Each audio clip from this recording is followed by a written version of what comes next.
don't know if it's been documented or tested, but I know in some areas they can go a number of days without water, but obviously that's not ideal. The elephant generally do prefer to drink daily.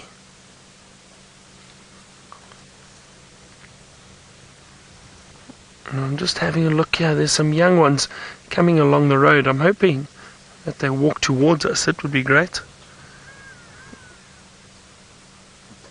Oh, here we go, Seb. Have a look at this little one. And it's coming along the road towards us. Wow, there's a lot of elephant. You see, as I said earlier, I wasn't sure. I could see about 8, but there's probably closer to 20 odd elephant. A number of elephant around here. Always great to see so many of them.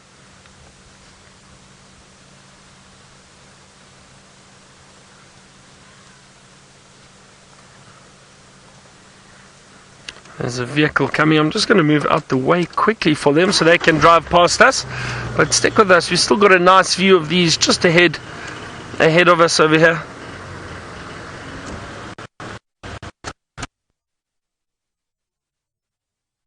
That's a nice view of them. He's close to us, not far. Also moving. The whole herd is moving together now. Let's see if this little one comes a bit closer. Sometimes these younger elephants get more curious, which is great.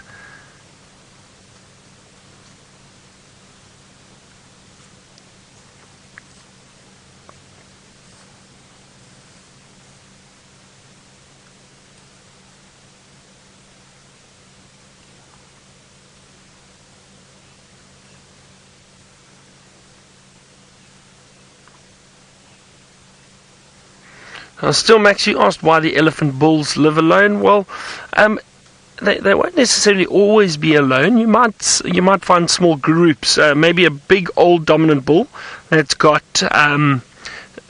two or three younger bulls with him, and often the older bulls will teach the young bulls how to be successful, where to look for food and water, and how to find the females. Hang on a second, this one's coming quite close to us.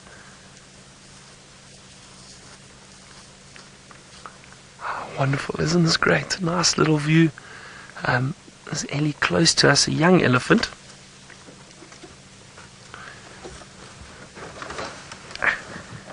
Now, you all know this is probably one of my favorite. Sorry, I'm getting caught with the wires. My absolute favorite sightings are with elephant. When they come close to us, they get really curious. And also you notice how comfortable they get with us very quickly. Now, we've been sitting quietly, we haven't been moving around too much, so that also helps. And I think that's a good tip for anybody when you are viewing elephants and that, and especially people who go into the Kruger National Park by themselves or they drive themselves around. Always be careful of elephant and respectful of the elephant, but if you sit quietly and you switch your vehicle off and just be patient, they'll often move past without any problem. But don't get between the herd unless they have chosen to move past you.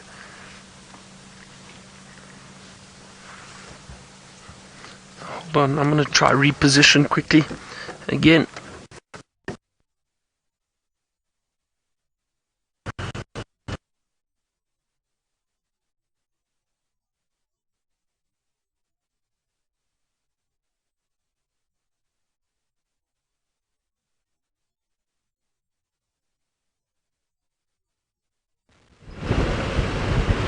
Hello. Sorry about that. Game Drive radio is so loud as well. Now, it seems as though the gremlins are out in full force, but it's fine. We're going to beat them off now. I'm not going to tell you with what. We just need to find them first. So we've been searching for lions. With some lion tracks going up and down. So I just want to quickly find out where Aubrey is. We shouldn't be too far away. I'm just going through here. Craigie, hold on.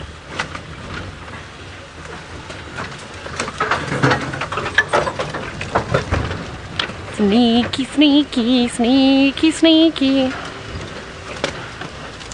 Let's see. Something smells rotten around here, but I wonder if it's just not the last remnants of that hyena that unfortunately passed away. This is going to be interesting. Right, so we're going to have to hang back, but we're going to change this. I don't know if we're going to fit 3 vehicles here. Let's just see how it goes, but I don't know how many lions are here, but we're on Djuma still. Let's see how it goes. We might have to pull out of the sighting and take a standby. Let's just see if we can actually fit enough people without putting too much pressure on these animals. Obviously that's the absolute last thing we want to do, and also fall into aardvark burrows. We don't want to do that as well. Actually looks like a little mud wallow that was here. It's now just become overgrown.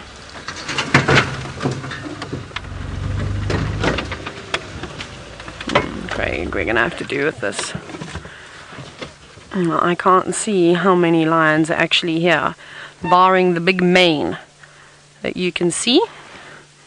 I can't even tell you which Birmingham it is at the moment, because he's looking the wrong way, which is making it very, very difficult, of course. So we will be able to establish who exactly we're looking at when he decides to turn his head around. Like I said, I don't know if the whole Pride is here, but this is obviously the other Birmingham that was seen this morning with Ali. Well, I think Ali only got 2, but Donut Taxon actually saw 3 Birminghams in the beginning. That's quite interesting. Maybe you can help me out, because I wasn't in that sighting. Can you let me know which Birmingham oh, you wouldn't have even known because you didn't see him. That's silly, Taylor. Go away, fly. There's a couple of flies flying around here. I'm going to just try and swat them. So now, like I said, it's very thick. He's got his head up. Yeah. No, don't worry about. Thanks, Chantal. It's okay. Those are the ones that crossed south, so it won't be this line. Most likely Nana. I'm going to say Nana. You can play the guessing game until he decides to turn around. The only other option, of course, is Nsuku. But it is very difficult to, of course, be able to identify from, well, the back like this. Unless you're Tinyo and you have a half moon cut out of your ear. Then it's slightly easier. But Nana's got an equal sign on his nose. And then, of course, well, Nsuku has got the most gorgeous golden eyes. And he's a very pretty lion. He didn't last time I saw him, he didn't have very many scars on him. And we think he's the oldest one of the Birminghams too. I think it's just him. I don't think there's any other lions here. I can't see anything else. But there were female lion tracks around here. So Craig, don't feel bad. We didn't miss him because we didn't drive anywhere near here. When Horbury said that he found him, Craig and I looked at each other and we just drove past Mwoti Dam. We thought we'd missed him. But he's right off of the fire break, further south of the fire break. So I can understand why we missed him. Just laying on the edge of the drainage line. He may have even been further in the drainage line when the day was at its hottest. There's a big yawn. But perhaps he's not going to stay seated for very long. Or is he just tricking us? Hopefully he doesn't go down into that drainage line. That'll be terrible. Let's see. Come on, turn your head a little bit more so we can actually see your face. Giving us all the yawns. Just a little bit this way. You can definitely see that he's been sleeping though. You get all the leaves and things in his mane. It doesn't look like he's groomed himself just yet. He's looking quite scruffy. Especially if they were fighting with the hyenas this morning. You can imagine he'd be a little bit sort of tattered up. I'm sure there would have been a lot of saliva that would have been flung everywhere, especially if they were tearing into the carcass. You can imagine 3 big male lions fighting over scraps of a wildebeest carcass. Quite a bit of commotion. But now he's tending to his grooming, which is very important for these cats. They have to stay nice and clean. And well, a good place to start, of course, is your paws. And then you can wet your paws and wipe your face. And that's exactly what he's going to do. With that very, very rough tongue. Look at the size of those paws. It always amazes me. Now, it doesn't seem like much, but I promise you, if you were to put your hand up against that lion's paw, they would look dwarfed. They're really, really massive. And when a lion, sort of leaves its footprint on the ground, I don't think it does their foot size any justice at all. You're just seeing the pads Their pads aren't as big as their toes, and I suppose they've got quite hairy feet too. So that makes them look nice and big. Now, I believe a lot of you have said you think that this is Mfumo. That is amazing. That you can tell who this lion is from that shot. That is so impressive. I'm going to wait until he turns around. You probably are right. But we will just wait. And it's quite interesting then. Because who crossed south with... Well, then who are the two male lions that crossed south? Because there was definitely a third one. Maybe it was Tinyo and Nena that you saw first. Or Nsuku. Like I said, I didn't get to see that sighting at all. I didn't even see really any pictures that I can remember. And hopefully he's going to get up and move around for us. He looks like he's going to get there, but we'll see if we can try and squeeze in and get a better view. There are, like I said, there are lots of cars here. It's a very limited spot. We don't want to put too much pressure on him. So we'll maybe just actually even wait for him to get up and come to us. And I'm going to send you across to Byron at Chitwa with his elephants.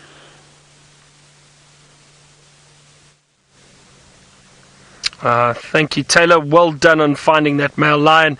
You see, patience and persistence pays off. Now, we're still sitting with these elephants. They've slowly started moving off and away from us. But such a lovely sighting with this whole herd moving around. It's been fantastic.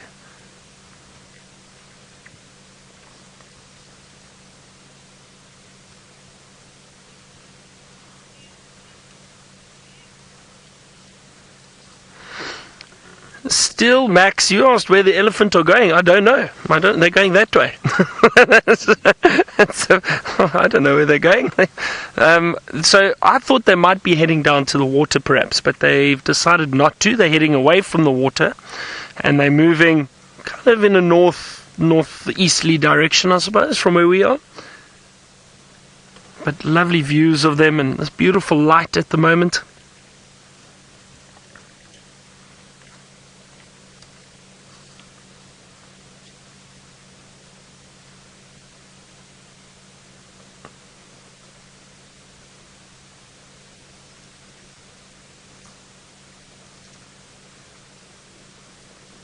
Friends of mine are watching all the way from Zambia, which is quite far from here, I suppose. It's kind of north of Zimbabwe, and they're fortunate. They get to go to game reserves out there like Luangwa and that. Very beautiful areas in Zambia.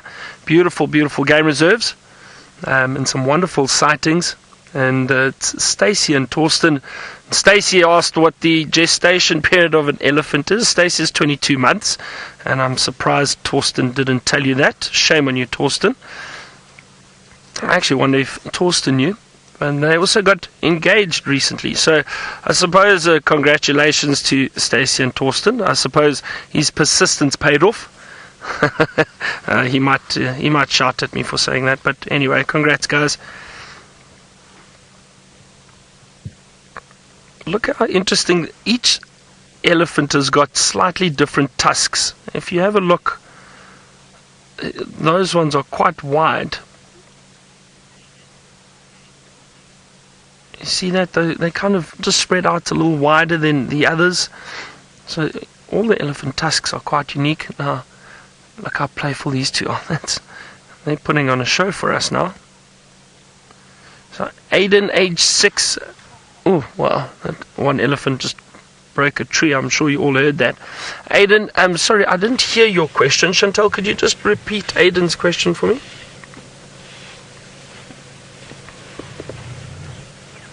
Aiden's age 6. Hello, Aiden. You were asking what the elephants eat. Well, Aiden, as you can see, what we've seen them feeding on and what they generally feed on in general, it's a lot of grass and other plant material. So branches from trees, bark, leaves, grass, that is mainly what the elephants feed on.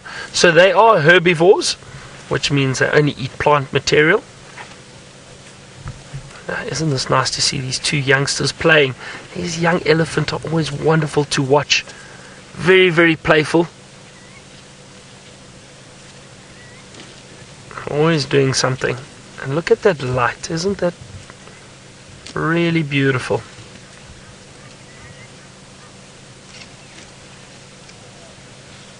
Now these elephants are moving off. I might do the same. Let's head over to my bungee wrestling friend James at the Mara River.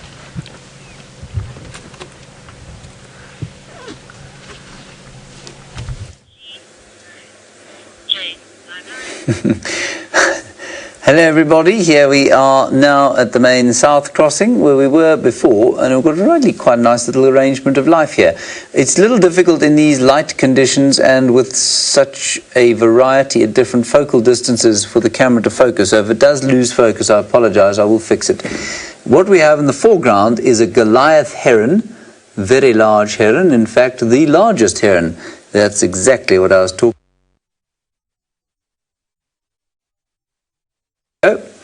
And then beyond that, of course, hippopotami and what seems to be a yellow-billed stork, I think, there. Yes, that's what it is. Sorry about this. First time I've had to manually focus there. You see, I'm focus pulling now from the grass to the yellow-billed stork. Oh, it just got a feech. There we go. He's got a feech.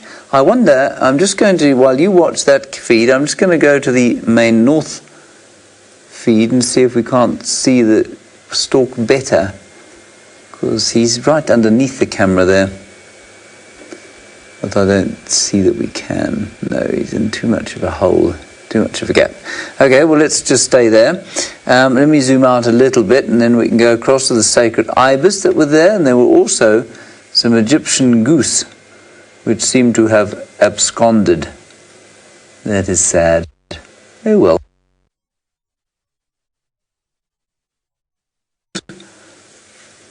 Onto the river surface. And I don't think there's been a crossing today. You know, we've watched these crossings quite carefully. And I'm not sure crossing today, and I wonder if the weather doesn't have quite a lot to do with that. I think it's quite chilly here. Well, it's definitely quite chilly. And for some reason, the animals come down to drink, and then I think they decide perhaps that they want to cross. So I'm not entirely spending 2 days here on holiday is quite disappointing, I imagine. There is another crocodile. I think that's it's a different crossing from the one where the mating pair was. Anyway, I think they're quite seasonal breeders, so perhaps all the females are going to be coming into the reptile equivalent.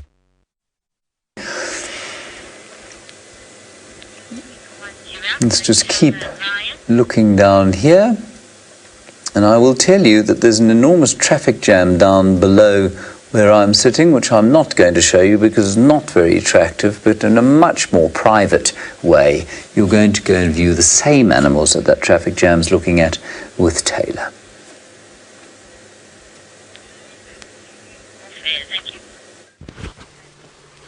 It's Mfumo, well done team. Very impressed with all of you, of course, how you were able to identify that chap as Mfumo. He's now just crossed into Buffelshoek, so the sighting is going to end shortly. Very, very well done, guys. I'm super impressed. You all blow my mind every single day. So thank you again for all of your help. I don't think we say thank you enough. Now, it seems as though Mfumo he's got his nose to the ground now, so he's obviously trying to pick up a scent of the females. I can go back for you a little bit more, Craig, if that will help. Just try and go back. Make sure there's no car behind me. We'll watch him as he starts to disappear. So it seems as though the Nkuhumas have actually done a sneaky and they've already crossed over. I think they must have left Mfumo while he was sleeping, and they got up and quickly disappeared, which wouldn't surprise me. I've seen lionesses do that quite a few different times. Oh, well, on a number of different occasions, sorry. So I wonder if they didn't maybe urinate there. Remember, lions also have got scent glands in their feet. You go forward, you see if we can get a view here. Just roll down. So I think that's what he's looking for at the moment. But he's going straight towards Tamboti Dam. He'll probably have a drink there too. It's been a hot afternoon. He also did have a few sort of tastes of some wildebeest. I don't think he got particularly very much. He's just stopping now, doing another yawn. And off he goes. And what I'm hoping is, Crazy, I hope he goes onto the damn wall. Because then we'll be able to, of course, have a look at him.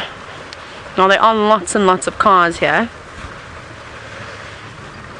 Not lots and lots, it's just 3 of us. But Aubrey and them are, are able to go onto Buffelshoek. I'm just trying to figure out which way he wants to go, so I can move out of his way so he can squeeze past me. Should be good here. I'm going to just booger from here. There he is. There we go, Craig. You might be able to get one last view of him. Thank you, Mfumo. Just very quickly going straight across over the dam wall. Maybe he comes back this way. See how he's changing direction all of a sudden. So this is what we say about these animals, is that they never just walk in a straight line. Well, not very often they do. Something might draw their attention, completely change direction.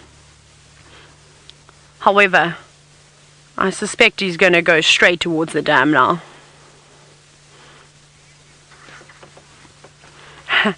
Now, still, Max, you're wondering if I feel lucky when I find lions. You know what? I feel lucky when I see any cat. We didn't find him, though. All the credit goes to Aubrey. We were just helping him in the area. And it seems as though he was checking the right spots. We weren't far off him. You know, the arrow-marked babblers now also going crazy. I think he's just disappointed in himself that he's let the girls give him the slip. Because William, Aubrey's tracker, said that, no, you could see all the female tracks crossing on the road in front of him. Now, wouldn't that be nice? Now, look back here, please. Not with the trees in front of your face and form, or take 2 steps back, you silly cat. Ah, typical. Isn't that lovely? I don't think going back is actually going to help us at all, because it doesn't move those trees out of his face. Now he's trying to listen. Obviously, trying to pick up on their scent is not working too well. So he's looking back the way he came, going, oh, maybe they were still there. It was one of the funniest things I actually have watched in my career, is watch the Southern Pride, which is down in the Southern Sands, escaping from the Charleston males. That was really funny. Literally, those boys would go to sleep, and they would get up and they would creep away as if their life depended on it. And then when the males would roar, and I tell the story often, they would keep quiet. And one day I watched them sort of double step over each other's tracks, back and forth, and the girls just sidestepping the Charleston males. They were only just taking over the area, so they weren't so sure on them. But you can see him almost confused this afternoon. He doesn't know where those girls have gone. He's coming back towards the cut line now. You go back for your Kriegie. I think we might actually have to, let's turn around. I think that'll be the easiest bet. Thankfully, I'll be very happy if he comes back this side. Yes, good kitty. Come back to Djuma.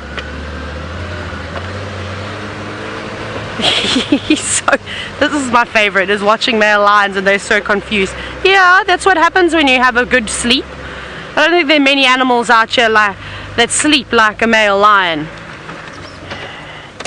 Might even get him silhouetted, who knows? He's just about to cross in front of us again. Oh, look at that, backlit male lion. Gorgeous, Craigie. So beautiful.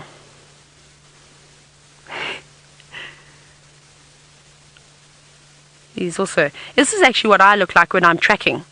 I must tell you, going forward, having a look at the tracks, then going back, doing a circle, bending down, right down, you know.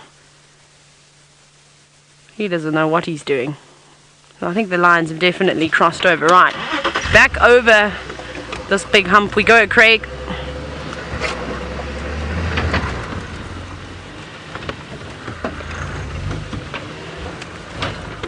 Nope, come on, Rusty. I also need to watch my tires because I drove over some sickle bush earlier. There he is. His eyes look so lovely and golden. That's one thing I never really noticed. Perhaps it's his eye color is changing as he's getting older, but they are starting to resemble Nsuku's eyes, the lovely golden color. I suppose he's a young boy still. He's still got a bit of growing to do. Definitely looks like he needs a decent meal though. Now don't go into the drainage line, please. Oh, Steel Max, thank you for all the questions today. Remember, if you would like to ask questions, just as Steel Max is, you can hashtag Safari Live on Twitter. Now, your question is, who is my favorite Birmingham boy? You say that yours is Mfumo. Well, there we go. So I hope your day has been made, Steel Max. Mine has to be Nena. Let's catch up to him, because he's going straight towards a drainage line, and I don't like the look of that drainage line because it is a wall of tambuti trees. They're impenetrable. You can't really get through them. Hop, skip, and a jump over a few logs. No, don't go down there. It's going right back to where he started. This is where the lionesses crossed, though. Oh, now I've just pulled my earpiece out. Right, that got hooked on a buffalo thorn. My earpiece cable did not stand a chance. See, he's not even bothering about us at the moment. He really just wants to figure out where the lionesses have gone. And I think he's going to try and follow their sort of tracks in the exact route that they walked, because the route that he walked obviously wasn't the same spot. Now he's completely lost them. I wonder, he might go back along. We'll follow him down this way then. And he's going down on the fire break, down into this little dip. It's just incredible how an entire pride of lions can just vanish, just like that. It always amazes me, although we see it with herds of elephants, of course, doing exactly the same thing, just vanishing before your eyes. Yeah, he's going back again. Oh, let's see. He's going over the burnt section. Now I can... Hopefully he's going to leave the black footprints on the ground like I've been telling you all about. I'll look... I just want to go up a bit further, Craig. No. No, this is not a very nice turn, is it? No. Okay, well, sorry, Craig. We're going to have to watch him like this. I've got stuck in an awkward spot here. So he didn't leave any black footprints on the ground, sadly. Maybe because it's just too sandy. They're walking right past the car. Lorena, you say that he's such a beautiful boy, and you reckon that he knows that he's beautiful too. I think all male lions feel like that. They always walk with a fair amount of confidence in their stride.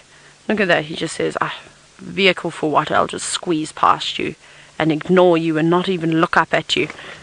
Now I need to try. He's gone into Buffelshoek again though, but hopefully he's going to give us a show. I need to just actually... I don't think I'm going to make this turn. Oh, well, can we cut it? Can we just use the route that the lion used? Yes. Why not? I'm going to, because I can't make that turn. I feel like I'm going to tip the car over. So we'll just do this. Go this way. He's going back to straight towards Tambuti Dam again. Everyone's going in and out and back and forth and round. I don't mind. Mfumo, as long as you stay in a spot where I can see you, that's fine with me. It was very funny as arriving here and everybody just parting away. So there he goes, up on top of the dam. We'll stay with him because this could be the last of the view now. He looks a little bit more on the determined side this time. He's going straight back, exactly where he was. He obviously second-guessed himself there and thought, no, let me go back and just have one last look. I didn't see their tracks crossing over. We should see him pop out again. There's another animal pathway. Maybe he'll come down. We'll get one last view of him. No. And off he goes. Down onto the other side. Aww. Okay, well, let's just carry on with the road just a little bit. Maybe he comes back again. But unfortunately, he's gone into an area where we cannot follow him anymore. But he's looking good. The Birmingham boys, I keep saying this, every single time I see them, they look absolutely lovely. Look so fantastic. They look so fit and strong. They really are reaching their prime. But unfortunately, I think that's the end now of the Mfumo sighting. He's disappeared out of view. I see he's just walking straight east. Maybe they come back a little bit later. But for now, I'm going to send you across to James, who's having a look at the river.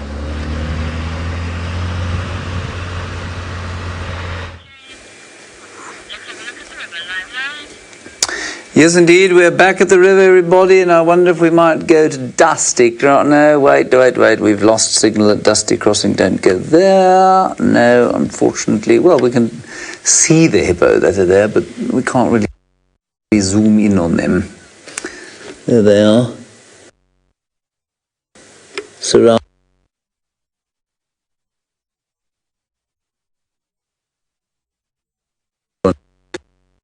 Let's go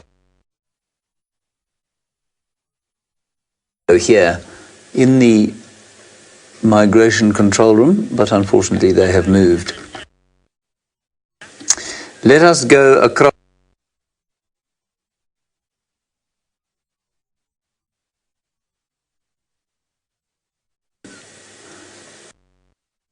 unfortunately for him, no luck there on Sunday afternoon, but lots of hippos having relaxed time. You can see it's clouding over a bit again. Well, I mean, you can see that from perhaps the lack of gold light that there is. Anyway, I don't know if we're going to get any more. I'm not sure if we're going to get any more rain, or if we're going to have a lovely pink sunset. And I don't know if you were with us. I don't know when it was. I think it was probably on Tuesday afternoon, where we sat with a view like that. And we watched the hippos and the swallows and the crocodiles and the birds and the water turning pink. It was just so beautiful. Now, Steel Max, you ask a very good question that has, I think, a different answer in different parts of the world. You say, do lions kill crocodiles? And the answer is yes, potentially. I think in areas where there is competition over water, or where water is not in a sort of long string like this, so at a big dam, for example, lions will certainly congregate or close to water and try and grab animals that come down to drink, and, you know, crocodiles do the same. And there is certainly conflict between the two. Whether they hunt them actively, I would say, is probably not even moot. I'd say it probably is very unlikely that lions hunt crocodiles actively. Would an enormous crocodile take a lion that happened to be swimming across the river? Yes, I imagine that would try. But we know that the Paradise Pride, for example, crosses this river regularly. And, well, they don't seem to be losing too many. So I'm not really, you know, yes, there's conflict between predators all the time, obviously. But I don't think they have too much of a fight.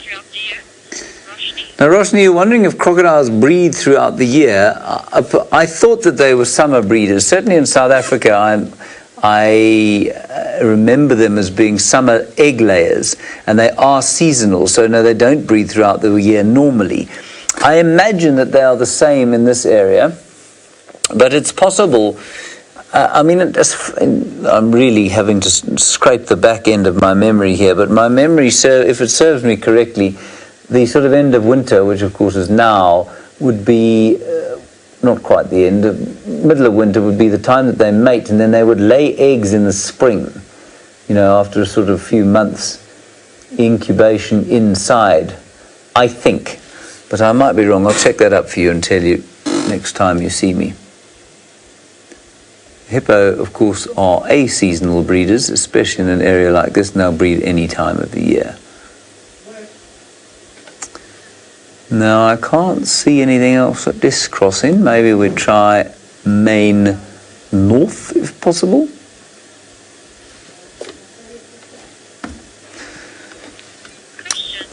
Not to Main North, okay.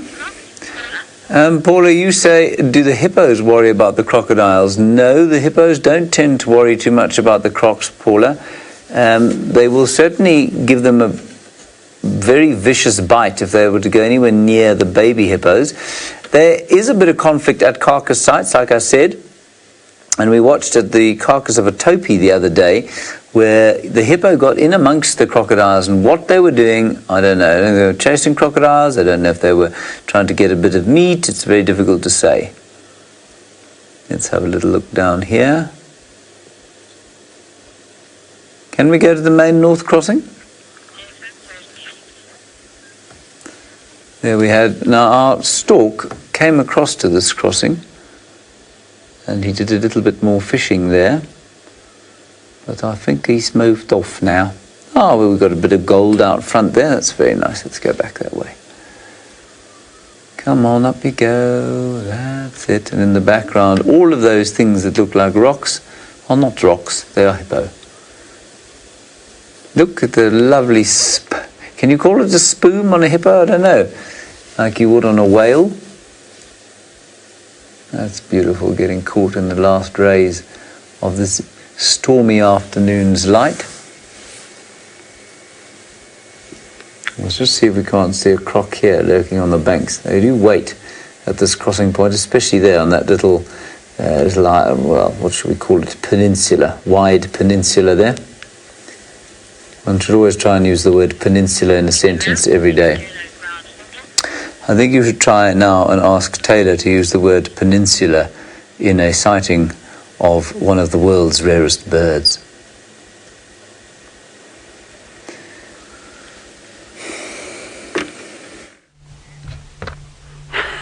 Thanks, James, no pressure. But yes, I'm actually quite happy this afternoon because I was a bit sad earlier on as I was not finding any animals. After the zebra, it was quite quiet and dry out there, but the animals are redeeming themselves now, don't you think?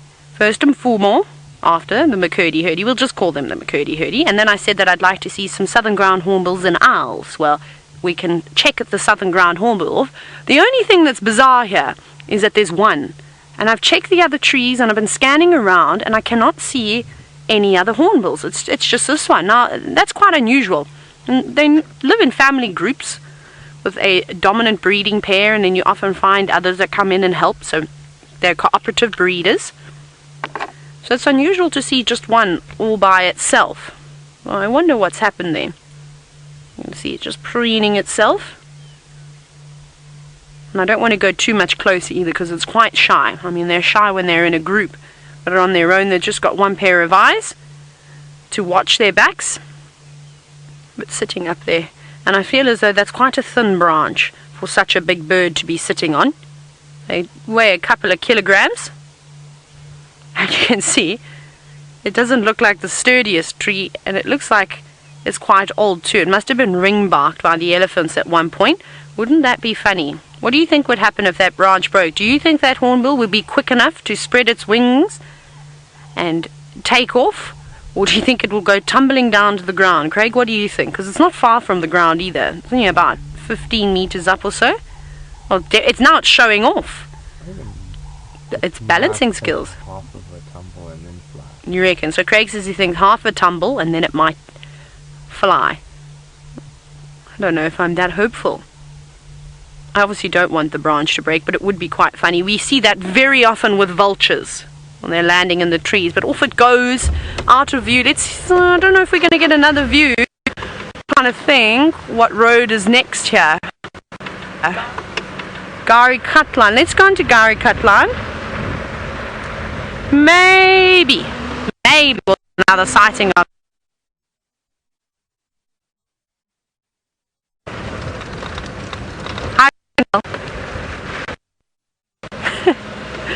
You can't come to me because you're already with me.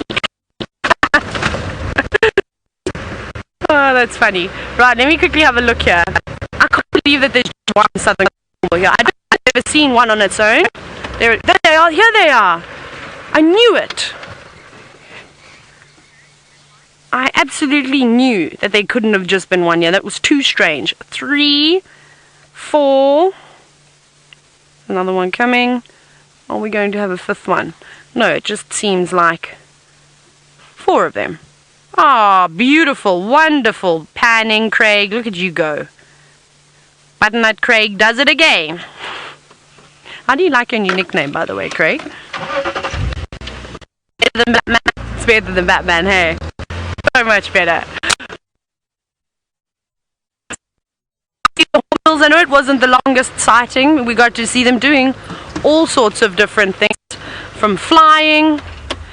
Oh wow, right, I'm not even going to carry on talking about what I was talking about. Let's very quickly go across to Byron.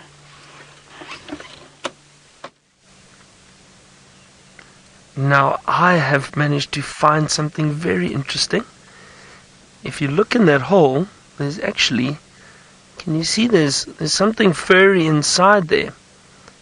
Now let's see if it moves. Can you see it moving there? It's a little genet, everyone. The genet is hiding in the tree. It's obviously still resting and might move around a little bit later or come out of the hole. It's probably been sleeping in that hole. I'll try and make a sound. Sometimes they can get curious. It might stick its head out of that hole. Let's see if I can coax him out or her. There we go. See it moving?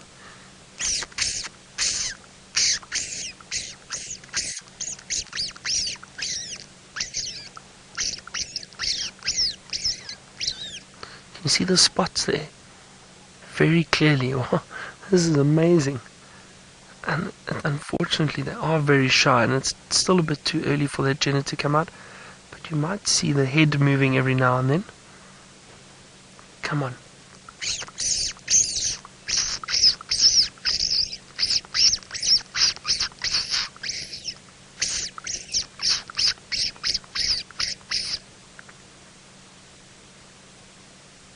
Not interested in my little calls. Watch, there it goes. Come on, we just want to see your face. See the tail? There's that beautiful tail moving. With the rings, prominent black and white rings around the tail.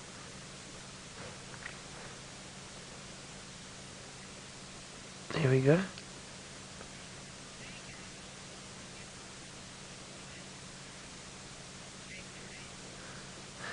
AKA, thank you. You say I've got a good eye. Thank you very much. I just caught a glimpse of this in the hole, and it moved for us.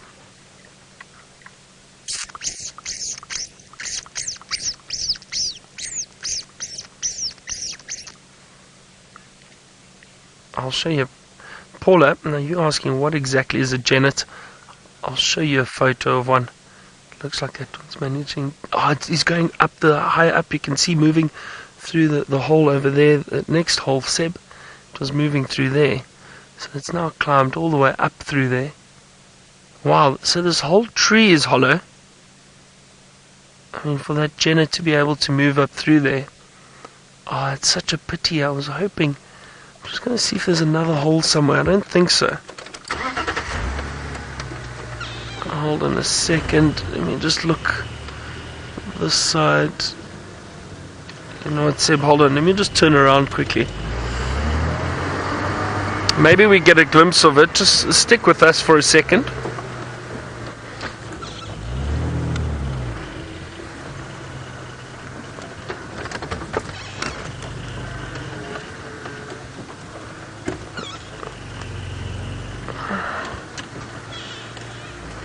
See, I was hoping we might get the face sticking out of that hole. Maybe it went all the way up through there, but no, it doesn't look like it. They're very, very shy creatures, and like I said, mainly nocturnal. But that is so cool to find a little Genet during the day hiding in a tree, resting. Now I'll find a picture of one quickly for you, so I can show you. Now, a lot of people refer to them as cats. They're not cats, in fact. There we go. That's a little Genet. Oh, hold on, sorry. There we go. See that? Very, very cute little animal. And you can see that pattern now. That's exactly what we saw in the tree. Those beautiful blotches on the body, and then the tail, which is completely ringed. And you can see that over there. You see that, those white and black rings around the tail? Now they're in a family known as Ververidae. If you want to get scientific about the families of the animals. So civets and genets, they fall under this family. And also people refer to the civet cat, and that's a civet. It's not a cat, also not a cat, part of the Ververidae family. The African civet, but they are related, and these little genets, they look cat-like, don't they? They do indeed look. Sorry, Seb. There we go. They do look cat-like, but they're not cats at all. It almost looks like somebody has squashed a cat and then stretched it. I once heard a friend of mine describe a Genet to guess. He said the best way I can describe it is if you take a house cat and then you basically stretch it and give it a longer tail. That's what a Genet is. But like I say, they're not cats at all. They'll feed on insects and that at night, moving around. They are mainly nocturnal. So to see one moving or hiding in a tree like that is quite special. And that's where they do like to sleep and hide in the holes or bark of trees, somewhere hollowed out where they can be safe. So that was really nice. Wasn't that a good surprise? Yeah? That was awesome.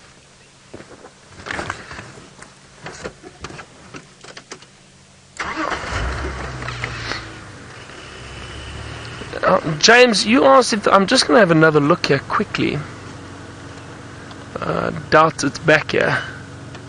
No, I don't see anything. It's hiding probably just up in the center of the tree. James, you asked if the Genet would return to the same tree again and use that constantly. I would assume they would. James, I think they know where the hollow trees are and where they could find a safe home. And I think once they've found one, they probably want to stay there. They don't want to lose it or give it up. So I would assume it would return to the same tree. Now, it might be worthwhile at some point, if we are in the area at night, to come and sit near this tree and wait, and you might get to see the Genet coming out. I don't know. It's a long shot, but you never know.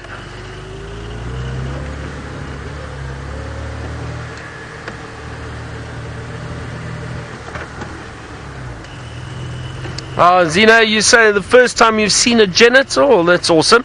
It was a glimpse of a Genet, but a Genet nonetheless. And it's so nice to see them, because they can be quite shy, but they're beautiful, beautiful little animals. They're one of my favorites. I love seeing the Genet at night.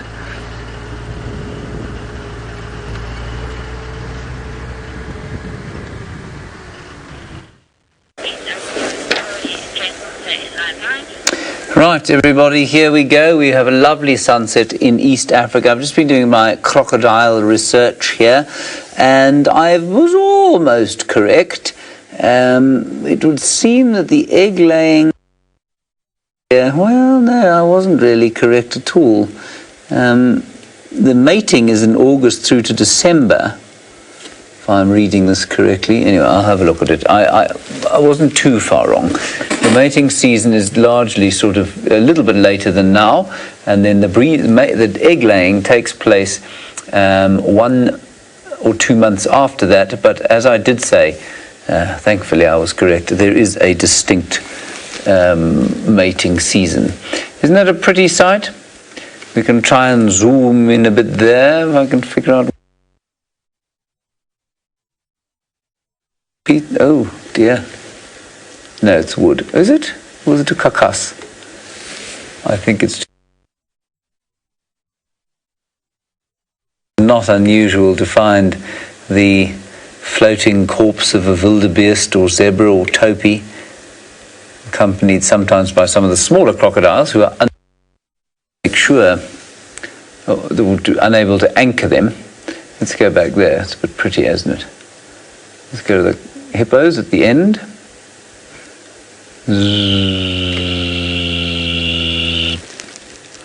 Oh, that's pretty. I know the lens is a little bit dirty. That's on account of the rain, and it will just take a little bit of time for us to get down there and give them a wipe. Woo! Porpoising hippopotamus, astonishing stuff. Oh, there's much porpoising going on there. That is an enormous pod. It's probably a youngster getting in amongst, having a bit of a jolly time before drinks at the moment. Oh, this is wonderful. Spume all over the place, turning gold in the light. Very, very lovely. Zoom in a little closer.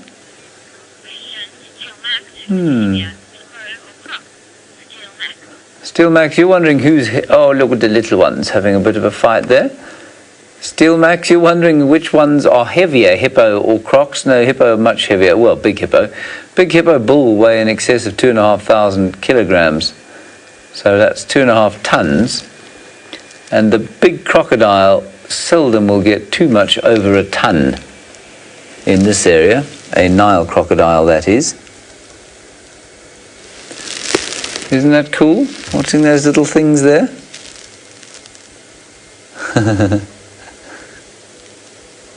Yeah, I think the longest crocodile ever found, you get stories of them being over 7 meters long and up to sort of 9 meters, but very seldom is that true, or conclusively established. And yeah, those big crocodiles would probably weigh in the region of 1,200 to 1,500 kilograms. That would be a really, really big one, though. Of course, many of these sorts of weights come from wild guesses, wild estimations. Because of course you have to catch them first and then weigh them, and it's not an easy thing to weigh 1,500 kilograms of crocodile. I'm just getting a few bits of information here saying that, yeah, you'll find a 5.5.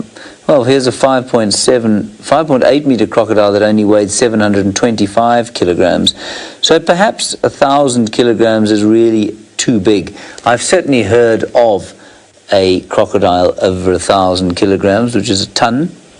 So perhaps that is true, but perhaps it's an apocryphal hunting story. So let's say under 1,000 kilograms, let's say around 900 or so for the biggest crocodile. So still less than half the size of a big bull hippopotamus.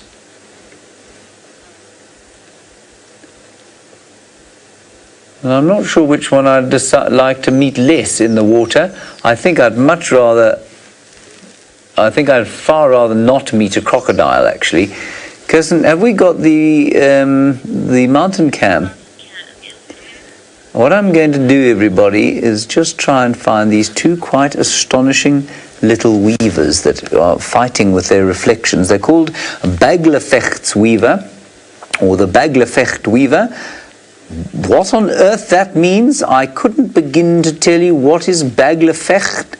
No idea, but just look how beautiful these things are. Sorry, let me just get this in there. It's a little bit difficult. There we go. Now we've got two here. And one of them is a male. In fact, one of them is a male. One of the solidly black head is the female. How cool is that? Look how beautiful they are. That's the male on this side. That's the female who's just been flying around, who's attacking what she presumably thinks is some competition for her husband. Aren't they just stunning? I think these are my new favorite weavers. Baglefecht weaver. I have to keep saying Baglefecht because I tried to remember it all day and then I keep forgetting it. Baglefecht weaver. And it's not Baglefechts. It's I don't know what Baglefecht means. Perhaps somebody could enlighten us. And they're sitting just outside the window. In fact, probably about 2 meters from where I'm sitting. No, 4 feet from where I'm sitting, actually. I wonder if we can't just show you quickly. Let me have a go. If I can't get a front-on view of them through the window. Here we go. There they are, everybody. I'm just going to try and brighten the picture slightly. Yes, how do I do that? 1 second. 1 second. There we go. Yes, now we just try and get some focus. Whoops. Look at them there. Now, they're seeing their reflections, of course, and one of the things we say about birds, of course, is that they are not self-aware, and that's why they will bash themselves against a mirror. I'm not sure that that's really true. They just don't know what mirrors are. Dina, you say this is a new bird for your list. Well, it's a new bird for my list too.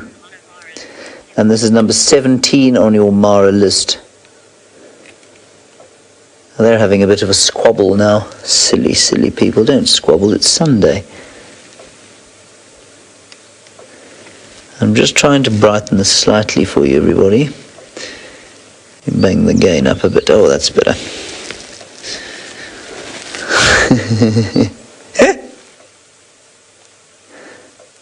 Isn't that cool?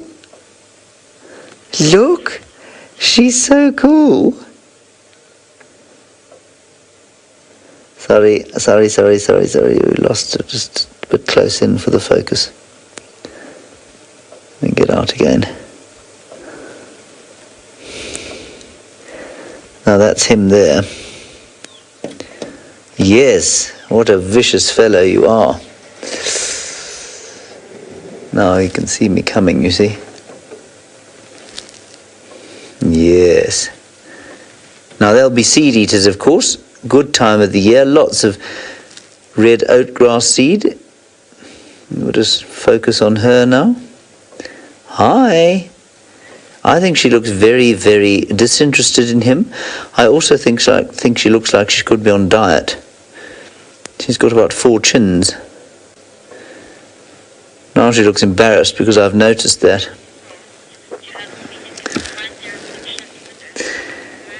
Mercil, you want to know if other species come and fight their reflections? Yes, there's a number of sparrow species here who've spent a lot of time fighting their own reflections. Sorry, I keep trying to get a bit close and the camera can't quite focus. Oh dear, she's getting very upset now. Sorry, my dear. I do apologize. It is that double chin though. I'm afraid you do have a double chin. In fact, you've got about 4 or 5 of them. There we go. And you can see in the background there, I'll just pull focus to it. There is the beautiful Ololola escarpment, and just in the background there, I wonder if we can't get to it. Just up there you can see the aloes, beautiful aloes, lovely rock formations, and just above the tree line there is Agama Mara, where we are very, very privileged to call ourselves at home. There are our little friends. So sweet.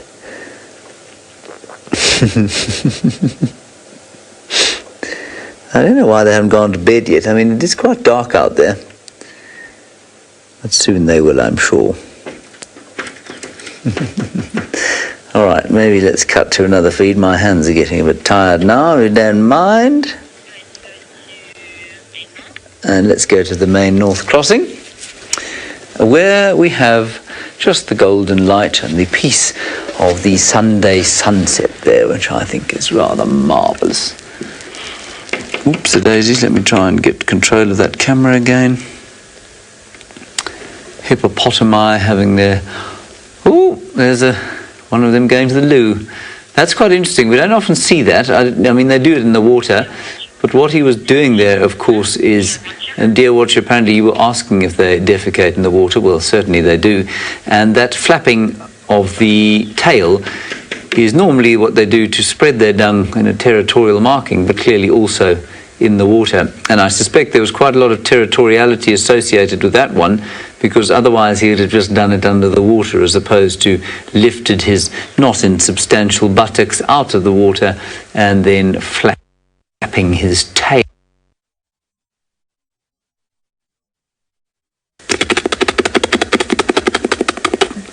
I'm sure that is a territorial marker to the other hippopotamus around him. Gorgeous.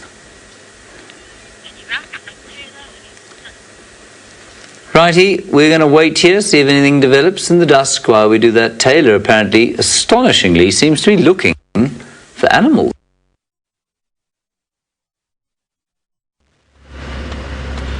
Well, we can only try. And then I was trying to think how I was going to use the word peninsula in that hornbill sighting. But now, like I said, I feel as though that there was much pressure, so I shall use it in a sentence. It doesn't necessarily pertain to anything that we've got going on over here, but there are many peninsulas peninsulas in the Cape of South Africa. Done. But I didn't know how to use it with a hornbill. Sorry, James, to disappoint you like that, you know. Right, we'd just driven Batley Road. Well, we're still on it. We had lots of elephant tracks, but sadly no elephants just yet. No, I think let's go down Drakensberg. I did see Tingana's route that he walked last night, so he must have come down Twin Dams and maybe crossed through the drainage line, because he walked on Nyala Road somewhere. We might hear him calling at the end of game drive, because that's something that he normally does. No, that's old elephant damage on the ground. Still just going to scan around here because this is one of their favorite spots. We always see elephants here between Battlieu Road, Mamba and Drakensberg. And then that would be nice if we could actually find some. We could have infrared elephants if they're out in the open. Some in Nyala. Let me just dim these lights. I don't like the lights too much. Hello, boys.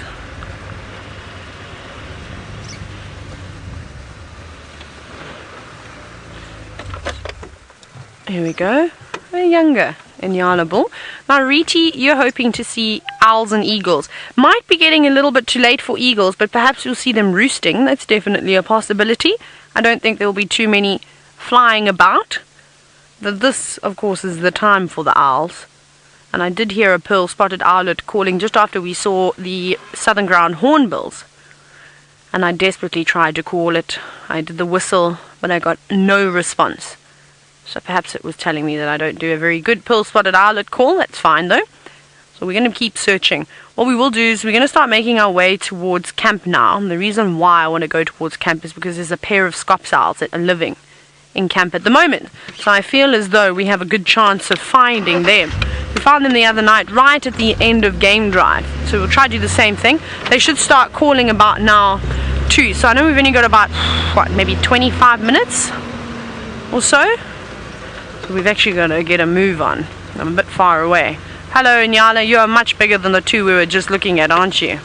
Tiptoeing across the road, and some kudu. I was wondering what those Nyala were looking at, and I thought maybe it was this fella. But it seems that those is a family of kudus just up ahead too. And they look like they were actually looking in that direction rather. Oh, they're on the road. Hello, kudus on the road. See, they're looking at the Nyala now. I think they're just making sure that it's not a potential threat. Are they looking at us? I don't think they'll stay on the road for too much longer. They'll probably move off it. Yes. Good girl. Don't worry, those Nyalas won't bite you. There's a young male. And you can see he's still got quite a bit of growing to do compared to the other kudus that we saw earlier. Those beautiful boys with those massive sets of horns. This is a very pretty area. I like it here. I like the combination of sort of grass, and then you get the knob thorns, of course. A lot of them have been ring barked, so they make nice silhouettes against the sky. Lots of marula trees too, and just a couple of guarries here and there. A very nice area.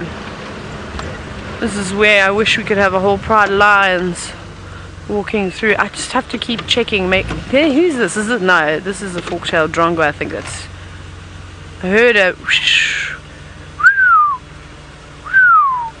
But I think it was a drongo mimicking the start of the pearl-spotted owlet. Lights back on.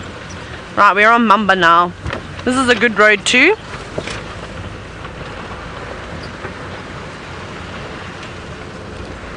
Right, turn the radio down. Elephant Road this is. Maybe we must check Twin Dams on our way home too.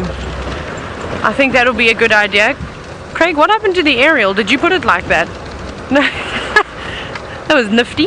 The aerial managed to hook itself on the big antenna. Whee! Oh. So I've noticed Hosanna likes to walk this route as well now. I haven't quite worked out what his sort of favorite spots are. They keep changing up, and obviously he doesn't really have a choice as to where he can go, I suppose. He's just got to fit in with the other leopards and sort of live in between their territories.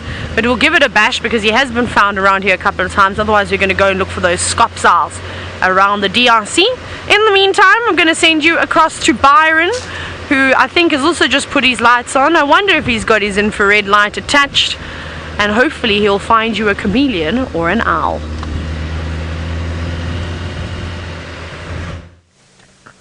Sure, Taylor, I don't know about a chameleon. I'll try for an owl. Excuse me a second, though. Oh, any tracks along here? No, these look like lion tracks. And Seb saw the hyena tracks along here. These are hyena tracks, but these no. It's always difficult. That's hyena on that side of the road, but these are definitely cat tracks. Looks like possibly a male leopard that's walked along here. Sometimes in the softer sand, the track looks a bit bigger than it actually is. I'll just double check down here. Maybe there's some clearer tracks.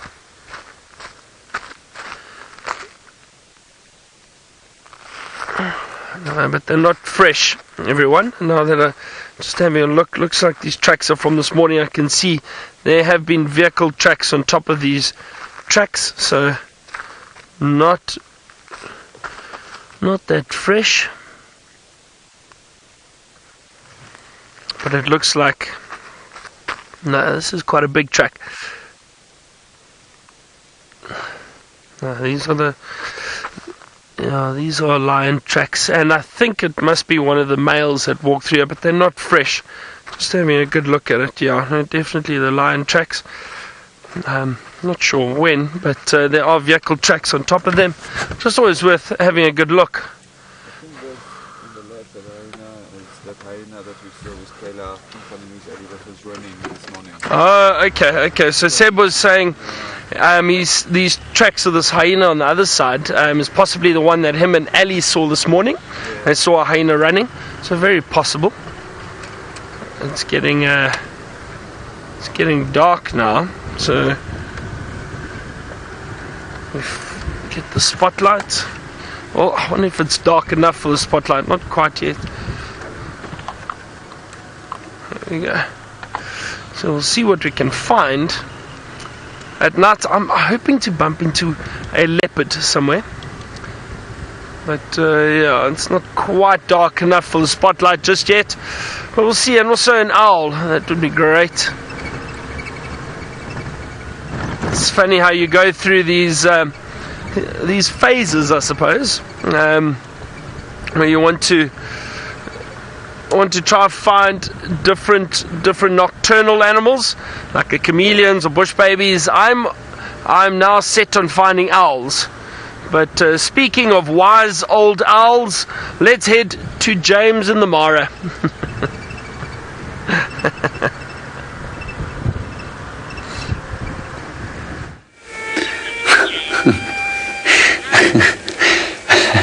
Speaking of wise owls, indeed. Thank you, Byron. What I've decided to do for this brief segment, possibly one of the last we'll be able to do in the light remaining, is leave a small recording of a piece of classical music I was playing. Well, it's Baroque music, really. And just let it filter slightly into the background so that you can get a sense of what I am feeling by looking at this, because of course we don't have ambient sound.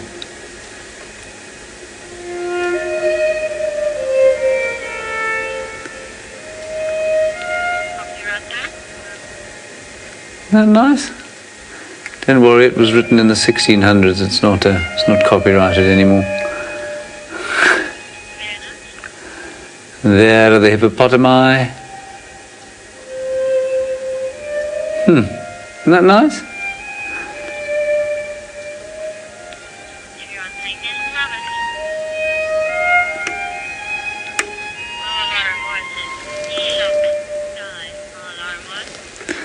And our Laura Moyo says, seashell pink sky. That it is indeed.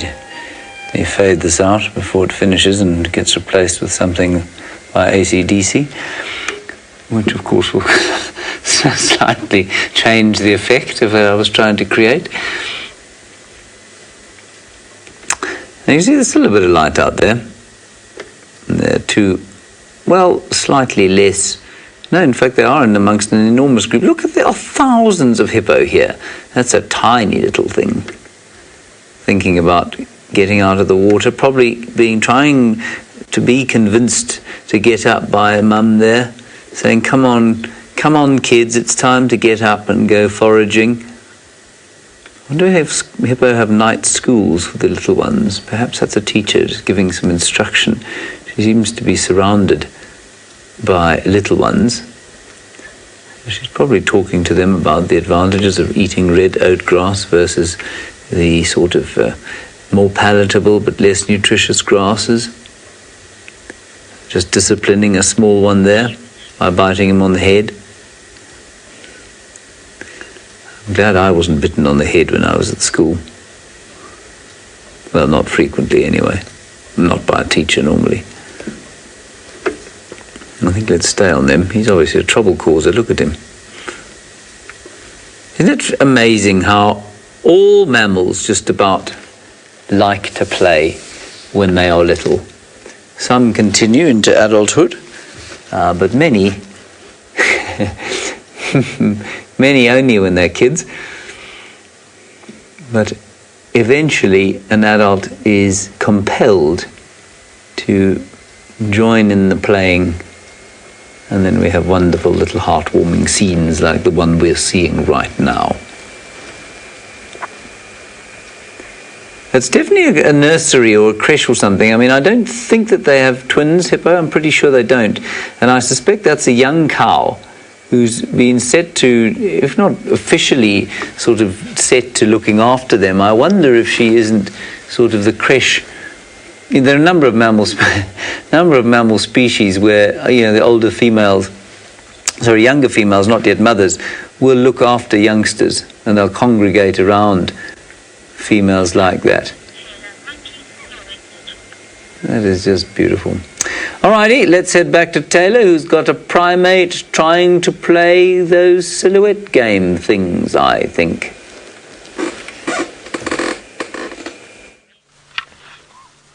I can also hear and see Byron's lights. He's going through the drainage line. Let's see if he's going to spot the same thing as what we've just been looking at. I heard him talking about owls, so it seems as though he's also got birds on the brain this afternoon. But here we have a family of vervet monkeys up in the knobthorn trees. There's a couple of them. You can just sort of see those silhouettes of them. Now, I don't think that's a particularly nice place to sleep, especially if it's going to get cold, because the knobthorns don't have their leaves on the ends at the moment. So I think it would be quite chilly out there. I'd rather take a tree like a jackalberry at the moment, or a boerbean that's got a lovely foliage cover at the moment. That would keep you nice and warm. It must be tough. Perhaps they're already waiting for the sun to rise. Ha ha ha. Isn't that beautiful colour? That's amazing. The sky. Oh wow. Now I wonder where Byron is going to go. If he's going to go towards Treehouse Dam. No, it looks like he's going straight on Weaver's Nest. Ah, Paula, you said that these are your first monkeys on Safari Live. Well, very lucky, because they're also silhouetted monkeys. That's not something that we get to see all the time, with hardy-dars singing in the background. Your lucky day, Paula. Careful, monkeys, you're going to fall out the tree. And it also sounds like some drongos making some interesting noises. Look like there's too many, maybe 4 of them? Now, Riti, you're wondering, what do monkeys eat? Well, the monkeys out here eat a bit of everything, I suppose, like the monkeys all over the world. They'll eat fruit. At the moment, they might even be eating the flowers from the knobthorns. They love to eat flowers when they're available. They will eat leaves. They will eat grass shoots. They will eat seeds. They will eat a little bit of everything. Every now and then, they will even eat insects, if they can get them. Well, we see them when they groom each other. They take the ticks and lice and just pop them straight in the mouth. No such thing as wasting. That's something that animals out here don't do. Well, they try not to do. Otherwise, somebody will come and steal your scraps. I just thought that was a very nice, peaceful way to end the afternoon. But I don't want to dawdle for too much longer. I want to go and find the Scops owls as promised before Byron gets there. I feel like the race is on now. So, if I don't drive into the trees. I think we're going to quickly go past Treehouse Dam though. Byron has headed up Weaver's Nest. I don't want to get stuck behind his dust. So we'll go and have a look around there. Maybe there's a leopard that will prevent us from getting the owl. That's the only thing that I'm going to let get in my way this evening. Anyways, let's very quickly go back across to the Mara. They seem to have some hippos having a good old time.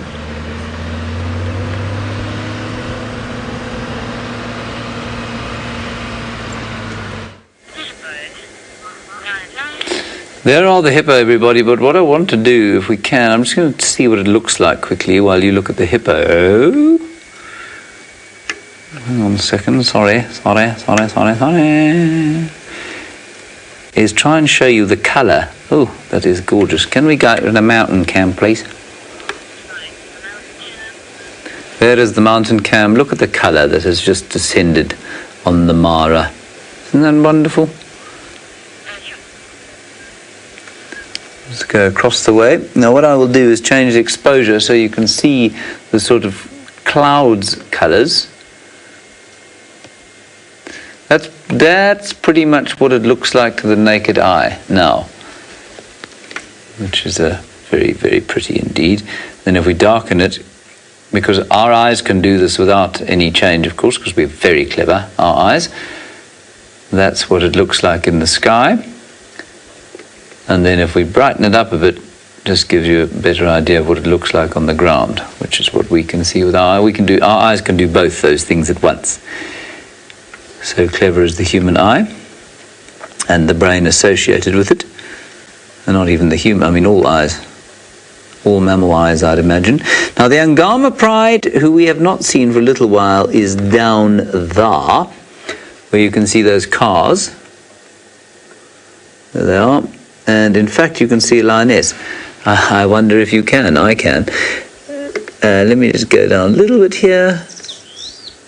Do you see that slightly off colour there? See the termite mound in the middle of the screen? Just to the left of that is a lion. Fantastic lion sighting this. Possibly, oh, there are two lions, in fact, on either side of the termite mound. Good grief. I mean, our cup doth run over in abundant fashion on the Sunday afternoon. So that's two lionesses of the Agama pride, which consists, of course, of 4 lionesses, 13 cubs. And that's about all. They have to kill a lot in order to feed that lot. And they are waiting desperately. This is one of our main stories, of course, for the migration series, the TV series. Our main story, one of, is the struggles that the Agama pride are having in the absence of the migration herds, which will hopefully, for their sake, arrive in this area very soon. Not really very nice for the migrating herds to come across so many hungry lions, but you know, that is the trial of being part of a migrating herd, I suppose. Scott managed to find a leopard here 2 days ago, beautiful, relaxed male leopard. He wasn't live at the time, so he filmed it with his cellular phone. Somewhere around here. But I think the chances of my spotting it now are very small. What we'll do...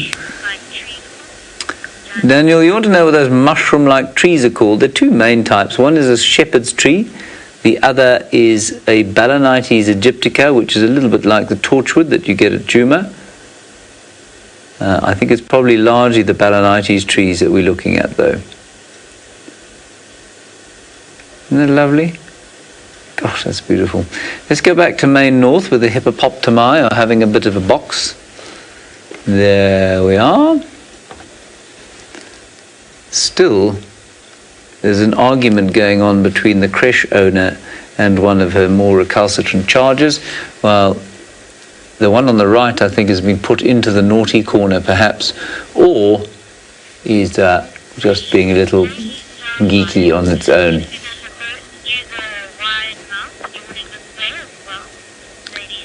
Sorry, Lady Starfire, I missed the meaning of your question. Can we have it again?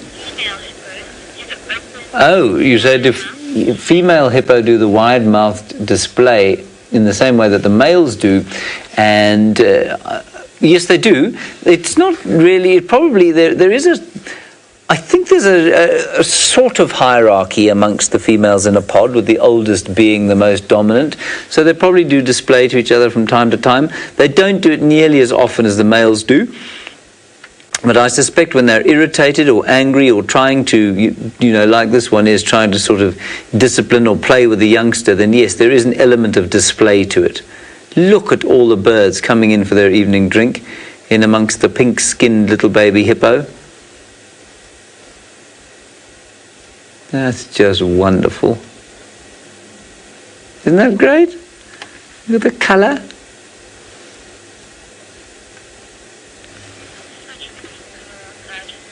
I'm just amazed by how much light we have actually at this time of the day. I didn't think we'd have any more, but we do. So we'll just watch these chaps. I find watching the birds like this just very, very satisfying and very peaceful indeed. I'll just zoom out a little bit so you can see a little bit more of the scene.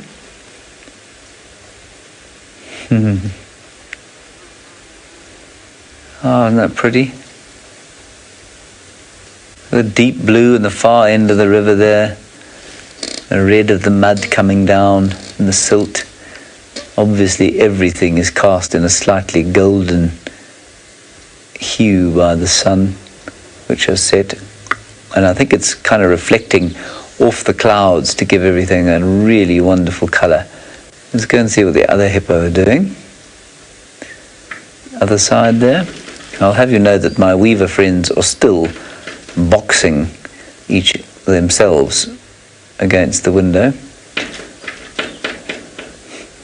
And probably even more so now with this light coming out of here, no light outside. Oh, look at that.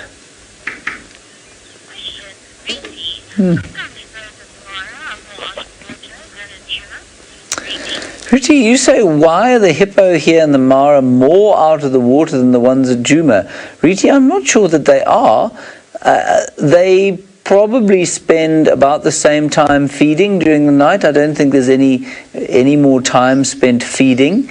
And I guess we see them more out of the water because the river has a slightly shallower bottom to it in many places, and so they don't have to be completely submerged all the time. And in fact, you probably find that for the very big pods, it's quite difficult for them to find sufficient water for all of them to be completely submerged. So that would be my answer, Riti. But I don't think that they spend more time out of the water necessarily than the ones at Djuma.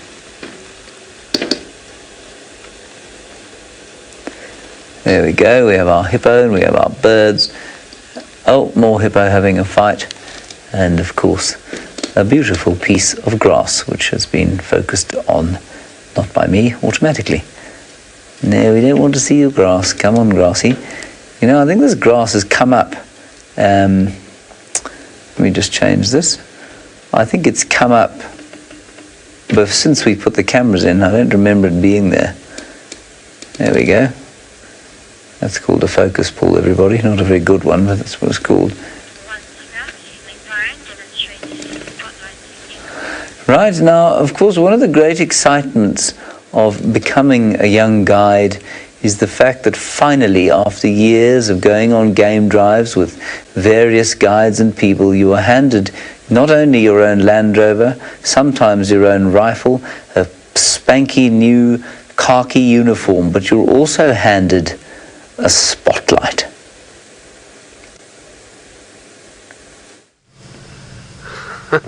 James, you are speaking rubbish. Everyone, we found a scops owl. Look at this. A beautiful scops owl. I have not seen one live or on safari live yet. This is wonderful. Listen to his call. Everyone listen to this. Now I heard the call from a distance and I told Seb, I said, we can hear the scops owl. Let's see, maybe we're lucky.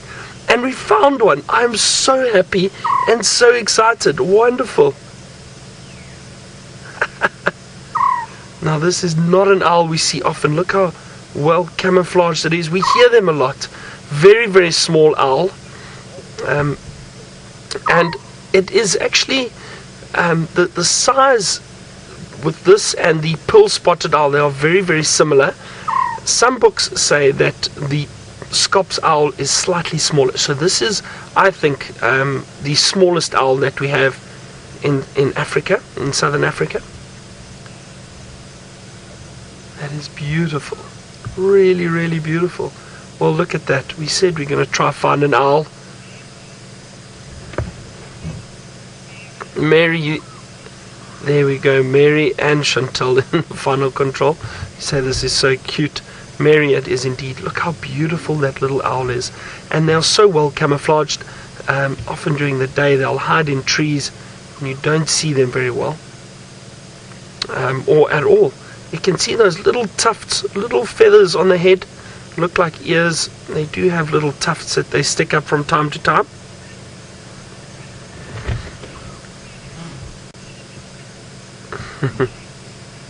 Safari Wildman, you say he's calling at me and I should respond. I don't think so. I'm scared I scare him off. But I can't tell you how happy I am and excited I am that we managed to find this little Scops owl for you. The first time I've seen a Scops owl on Safari Live. Hi Monique in London, you say this is your favorite owl. Oh, that is wonderful. So glad we got to show you one.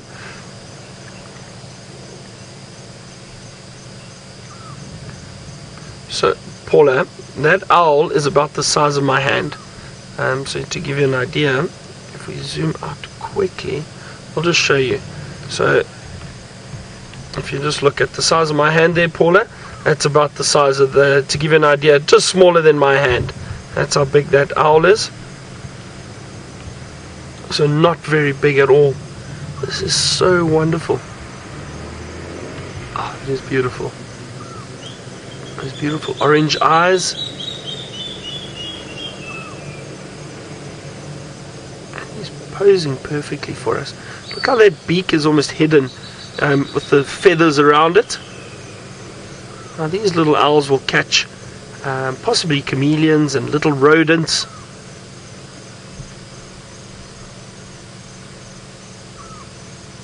I can hear another one calling in the distance, quite far away.